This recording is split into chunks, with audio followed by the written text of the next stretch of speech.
Four Horsemen Studios. My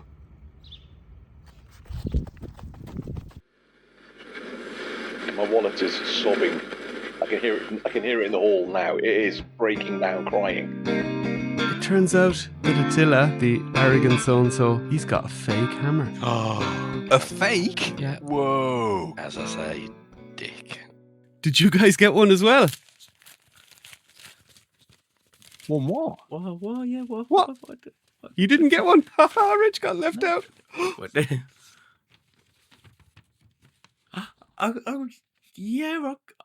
Oh my one God. of those. It's- Yeah, I got one of those. Yeah. I wondered what it was. Oh my God. It's the new GCon lore.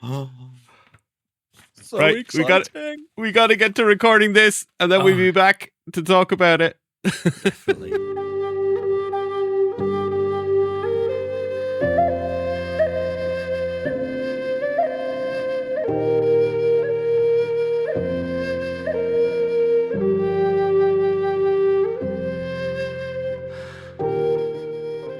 Ship's logs of the Golden Gill. Navigator's log, day 1. Call me coy. Some days ago I left my cottage on the inlet of Aldermoor to once again set out upon the watery parts of the world. Such has been my life since I was old enough to cast a net and tie a line and join a crew.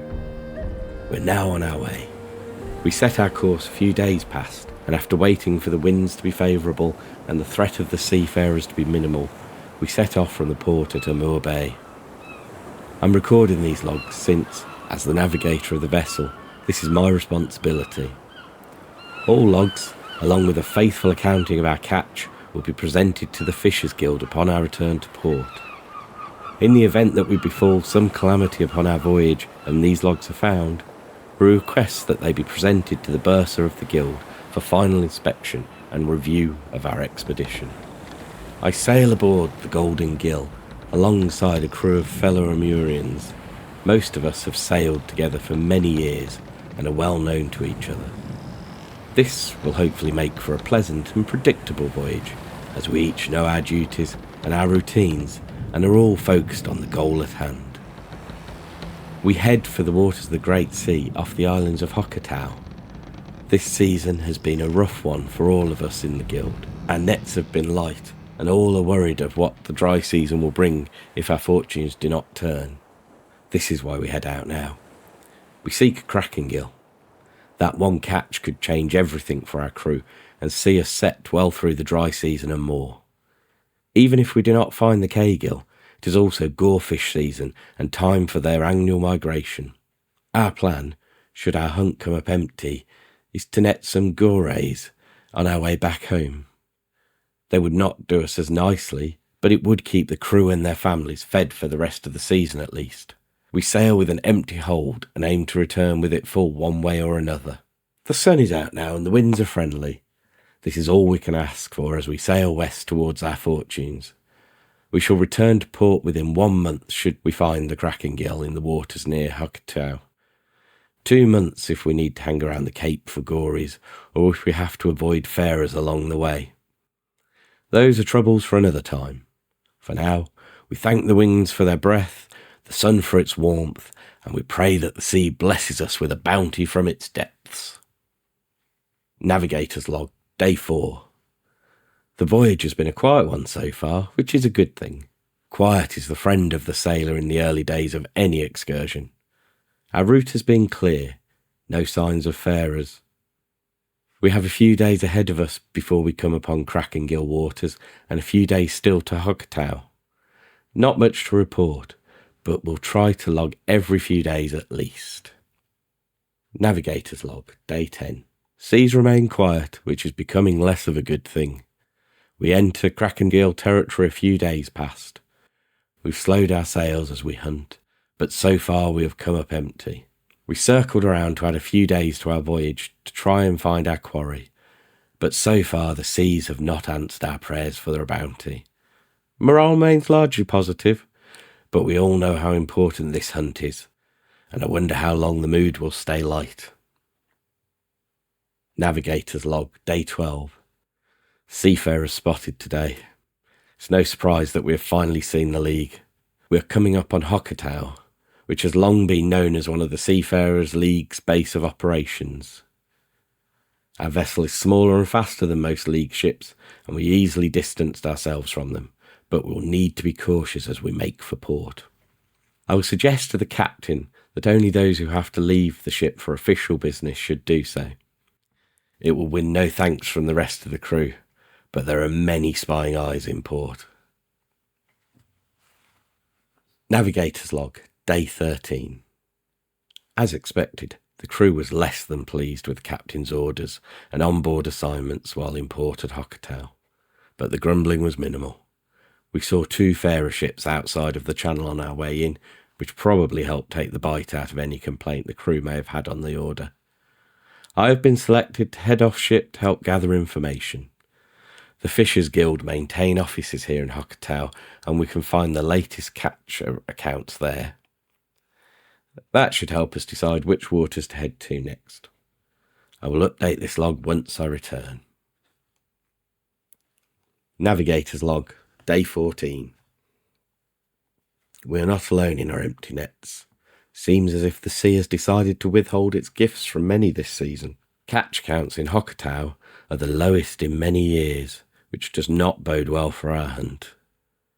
We've decided to forget about the Kraken gill. At this point, if we have not found one, it is unlikely there is one to be found in these waters. The captain and us high-ranking mates have voted to head to the Cape and try for a gorefish catch. There have been some decent catches in that area this season, according to the guild accounts, and so that is our plan. Gories won't make anyone rich, but they'll keep us all fed until the tides turn once again. Navigator's log, day 21. The Cape lies ahead and we'll reach it today. The nets are ready. Morale remains decent, but nearly a month out and nothing in the hold will start to dim even the brightest mood. Hoping for better days ahead so we can head back soon. Navigator's log, day 24. Nothing. It's as if the waters have been drained. We've seen no signs of life. No catches. There's not even any seabirds looking for an easy meal. It's uncanny, and some of the crew are saying it is a curse. Foolish toss, of course. But that's how the madness like that takes hold. We've got to guard against that kind of talk. We sent a few divers down over the side to see what they could see. I used to love to dive, but I'm too old for that now. They came up empty anyway. They saw nothing. Navigator's log, day 28. The crew have voted to head further west. It was a full crew vote, and I said nay, but few others joined my side. We were already far past Hokkatau. The waters west call to us in our desperation. But I fear those waters, as should the rest of this crew. If you've sailed for as long as I have, you've known of those lost to the far waters of the Great Sea. There is a place we do not sail, for while there have been tales told of those who have visited those blue waters and found their nets filled to bursting, there too have been vessels aplenty who have ventured into that area and never been seen again. We call it the Sailor's Graveyard, or some refer to it as the Void Sea. Either name will do, for both tell of death, which is what those waters bring to anyone foolish enough to navigate there. I fear that we sail to our doom. Navigator's log, day 30. My admonitions and warnings have fallen upon deaf ears. Desperation guides this vessel, and even the captain. Someone I've sailed besides for many years has lost all sense of preservation. We cannot return to Amur with an empty hold, but I fear we will not be able to return to Amur at all if we continue upon this course. I pray I'm wrong, but the omens foretell of dark days ahead, and we sail to the void. Navigator's log, day 33. Our prayers have been answered. There are no other explanations other than the gods of the waters have heard our pleas and sent their blessings upon us. Never have seen the nets fill up so fast. Gorefish and rockies and even some tiger fins. We're saved. I'm happy to also report that my fears of the waters of the Great Sea to the west of Hokuto are unfounded. No evil has struck us down or swallowed us whole, and I have to wonder if the reports of the sailors' graveyard are not, in fact, tall tales made up by other fishers to keep the plenty of these waters for themselves. Few seasons in these waters, and any crew would be set for life. Maybe those lost sailors did not disappear, but instead made their fortunes on these waters and left their nets and the guild behind. Whatever the truth may be, our crew is saved, and we are all grateful for the captain's brave command. A few more days out here and we'll be headed back home with the richest take the Golden Gill has ever seen. Navigator's Log, Day 61. So much has happened since I last wrote in the pages, nearly 30 days past. I do not know where to begin. I suppose I should start with the wave. We'd been in the waters of the Great Sea for a few days and our holds were bursting. We knew we needed to head back to Amur, but the sea continued to bless us and it was hard to deny that good fortune. It was on the morning of the 36th day out of the port of Amur Bay when it all went quiet. The waters became still and sound suddenly ceased. And then the world thundered as if it would be split in two. Never have I heard a sound such as that. Like a mountain shattering. 3 times the thunderous sound ripped through the air, and then the sea answered with a violent reply. We who were on deck saw the stillness of the water give way to the greatest wave any of us had ever laid eyes upon. We called for everyone to grab hold of something before the wave overtook us, but for many it was too late. The wave lifted up the gill and threw us as if we weighed nothing. I held on to the rigging of the mainmast. Our main harpooner was beside me, and he too held fast to the ropes. We saw some of our other shipmates who were not as fortunate as us disappear into the wave, but there was nothing we could do for them. All any of us could do was hang on to our own lives as the wave carried us away. The ship remained upright, which is the only reason any of us survived. The water carried us beyond where any we have known have ever sailed, and when it released us from its grip, we found that we'd come upon land. But it was land that did not exist, or it should not exist, at least, for it appears on no maps which I have ever seen. I have navigated the waters of this world for many years. I tell you with no amount of undeserved pride that I am good at how I have chosen to make my life, and I know the maps of the watery places of this world as well as any you shall find. I tell you plainly, that land should not have been there. This is the Great Sea. It is the sailor's graveyard. It is the Void Sea. This I know and would swear to any and all. And yet our ship pulled into the waters of a strange port where only sea should be, and our crew's feet touched upon the soil of an unknown land. And all we knew to be true fell before our eyes. The days to come would be filled with many new discoveries, including an audience with the people who lived upon this strange, undiscovered land. Our fears that we would be attacked or imprisoned by these people were quickly dismissed, for they treated us with kindness and curiosity.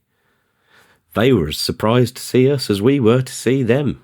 Amurians were unknown to them, and just as we had never set foot upon these lands and had not known of its existence, so too did these people possess no knowledge of the water beyond their kingdoms.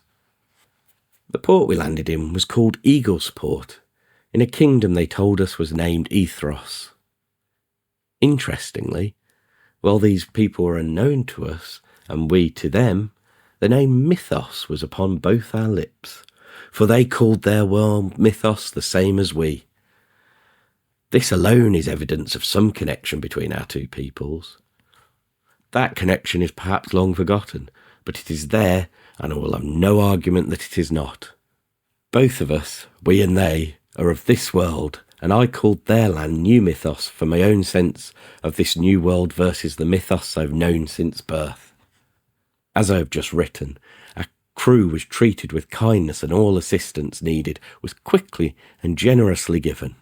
Within days, a few of us were summoned and asked if we would travel to a place they called the Castle of Four Sides, where they said the leaders of this land wished to meet with us and speak further. We were loath to refuse this request, but Amurians need to be near the sea, and none can be away from the waters for too long. The trip to this castle was not short, as they explained, and we feared being away from the water for too great a period would weaken us beyond recovery. Our fears of declining the request of our host was unfounded, however, for once we explained our reasoning, they decided that their leaders would come to meet us in Eagle's Port instead. They had many questions for us, as we did them. In the end, our voyage had proven to be even more plentiful than we had hoped, for while the catch in our hold will most certainly be sold for a hefty sum once we return to Greater Amur, it is the new lands that we have discovered and the new friends that we have made which shall be our legacy and our fortune. We set out from Amur Bay as simple fishers, but we shall return as explorers who have stood upon new lands, met new people, and welcomed new opportunities. Our world has grown bigger, and we are now emissaries between our world and this new one. And so tomorrow we pull up anchor and carry forth stories from this new world as we set sail for more familiar ports. It's a new day for both our worlds, a time of wonder and exploration, for these are truly the dawns of discovery.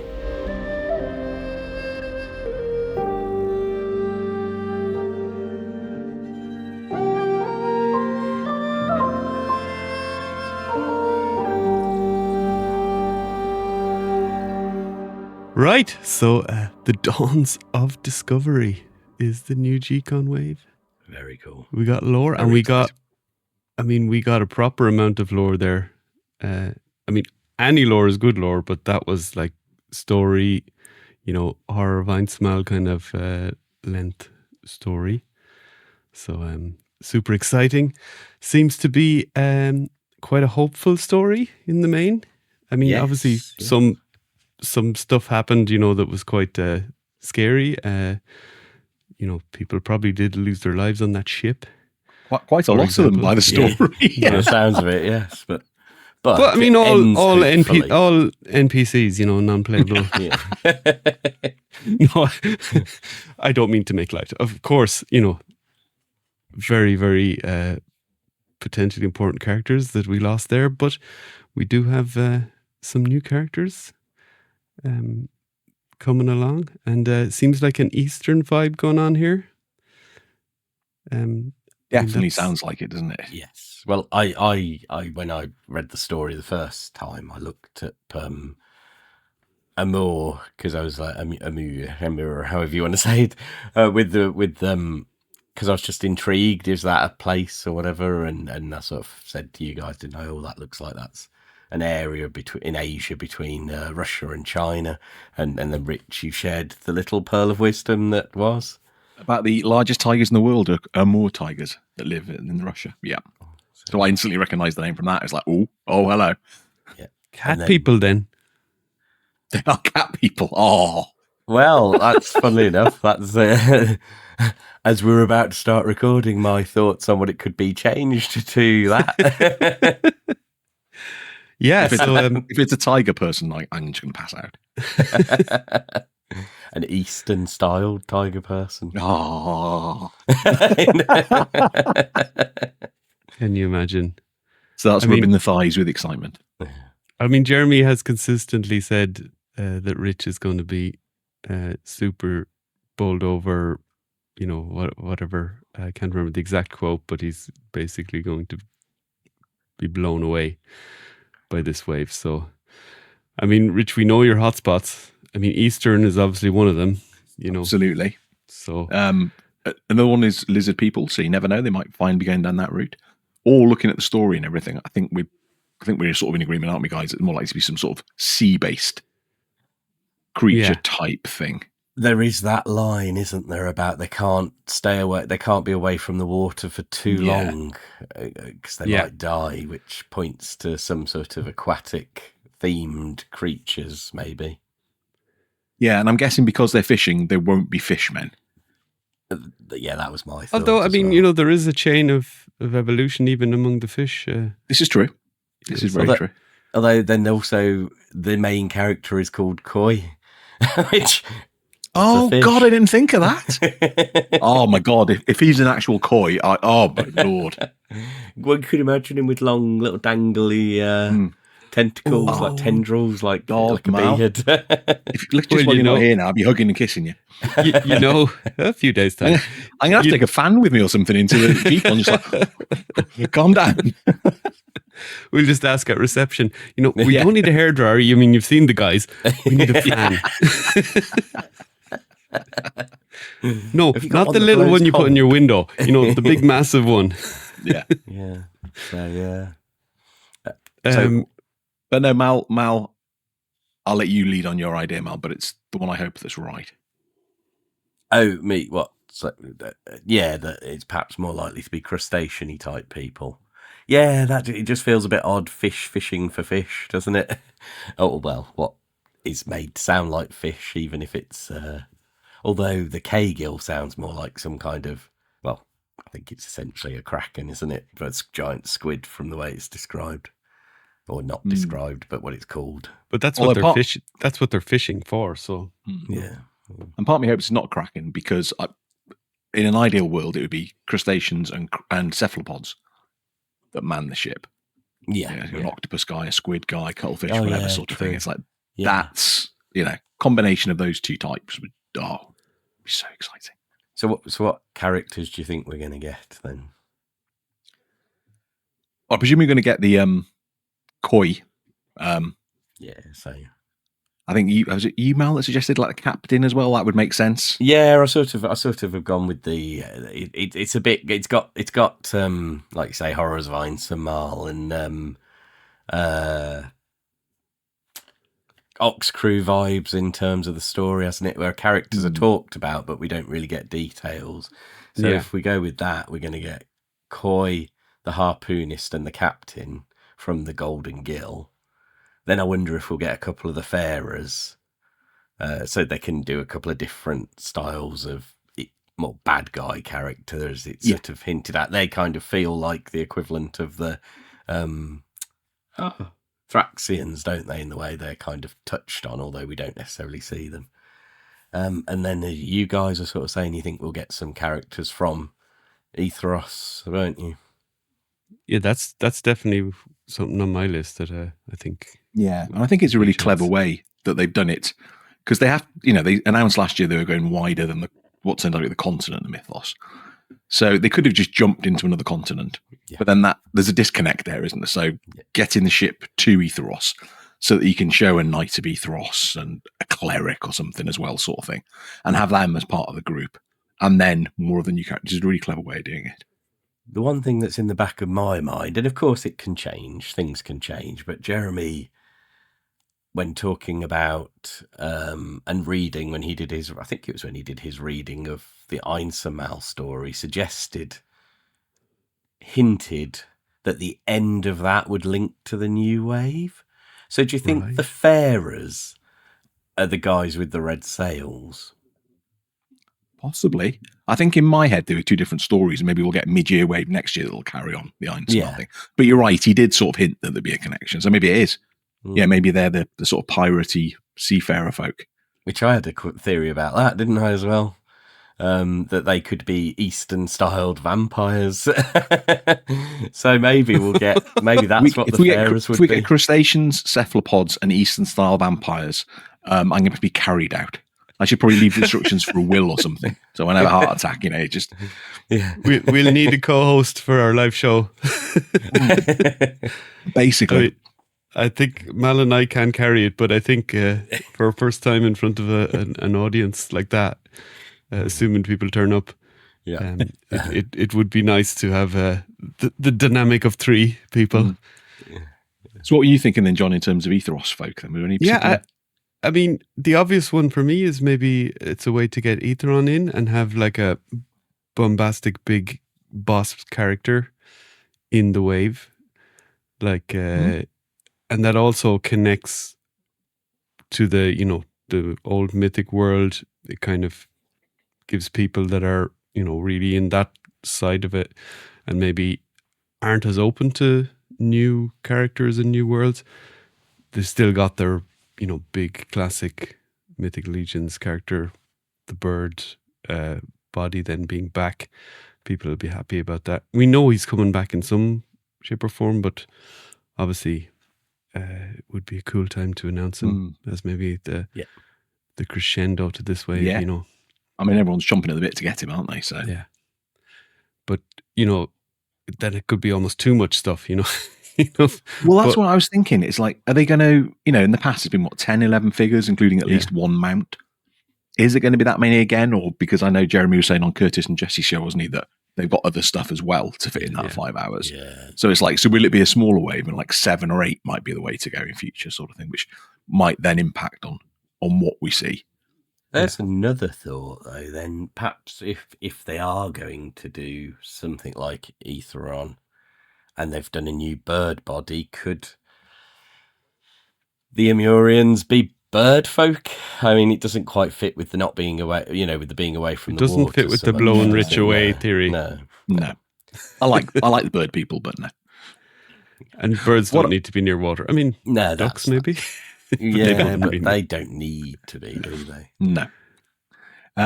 What I'm wondering as well is, obviously, as I said, they normally they have a mount or a dio set or something like that. So to fill it out, I'm wondering if they might have the people from the Castle of Four Sides arrive on a griffin or something. So just comes in, lands on a griffin, a couple of them hop off. That's your Aetheros characters taken care of. Yeah. Or they do part of a boat as like a dio thing. So maybe you could have like a half deck and a bit of underneath, or it doesn't have to be huge, but enough that you can put 1 or 2 figures in, maybe to show what the Golden Gill looks like or part of it looks like. Fishing nets with all sorts of. That would be fun, wouldn't it? Oh, that'd be good. You can use those for gladiators too. That'd be awesome. Little fabric fishing nets and ropes on the. Be very expensive. That would though. And I'm thinking too, Mal. If we do get the kind of crustacean-y type head of a character, I mean, swap that onto Sphexian straight into Cosmic. Yeah, probably. Yeah, yeah. Oh, well, those Sphexian hands are going to work, aren't they? Yeah, they would work. True. Yeah.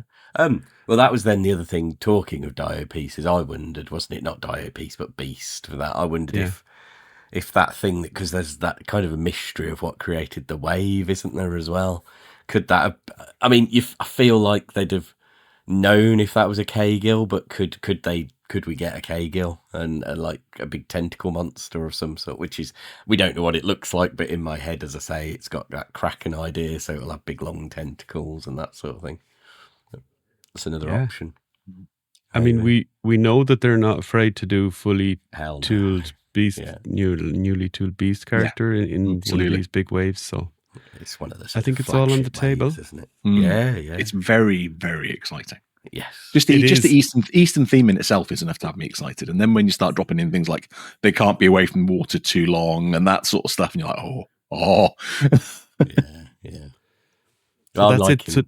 I'm liking the sailor aspect of it for me. That's the big one. I like, that was the it's hint not pirates, but it's kind of that vibe. And we've got those boots, haven't we? So it's like, those are effectively pirate boots. You have a couple of like tentacle hands or feet or whatever in those. Well. But now you have a shelf. You'll have a shelf to put your pirate customs on if we don't get pirates. Yeah, that will make full sense. That was the hint that Jeremy gave at Curtis and Jesse's show last year that closed out LegionsCon. Is a time to set sail in Mythos. So we obviously see where we are, and that's consistent. He definitely wasn't pulling a red herring, so to speak. Pardon the pun. So do we have anything else more specifically about this story, or shall we... I thought the story's great, just to put that out there. It's not kiss-butting Mr. Gerard at all, but it's a really good story. It's not, and it covers lots of things, and it drops just the right amount of hints in for what could be coming and that sort of stuff. I think from now on I'm going to call it kiss butting rather than butt kissing. Kiss butting's much more genteel, Mal. We're British. We do it a different way. You have to show them how it's done in New Jersey. But I agree. It's a great story. Yeah, really exciting. Excellent. I love the it's kind of slow build up, with the logs to go, and then it kind of reaches a crescendo, and then you get the kind of last page of it is kind of putting you in the familiar territory that that you know from Yeah. the line and the lore. So maybe gives you more of an idea of what to expect. But it could really be any and all or none of what we've talked about. This That is the fun of it. Yeah. I just hope for the sake of the crew of the Golden Gill they don't land on the south coast of Ethros, because my story's made it clear that was devastated. So, there needs to be a bit further up the coast. Yeah, in Rich Jones' lore, that's not a good spot. Yeah, wasteland. So, well, by the time this little bonus episode, thank you so much to Jeremy for allowing us to do this and drop it on the same day that this is revealed publicly. So it'll be the Monday of Legion's Con week. Mal is already in New Jersey, I believe. Well, unless something's gone horribly wrong, I should be. Yeah. Yeah, fingers, toes, everything crossed. Yeah. So we'll see you in a couple of days. Yeah. Myself and Rich will be on the way on Wednesday. And we'll see all you lovely interns if you're going, Yes. So can't very wait. Exciting. All of it. Very, So, very. Legion's Bring it on. It's Legion's week. stay safe out there, everybody, and avoid the Kraken unless it's the delightful Kraken spiced rum, which is lovely.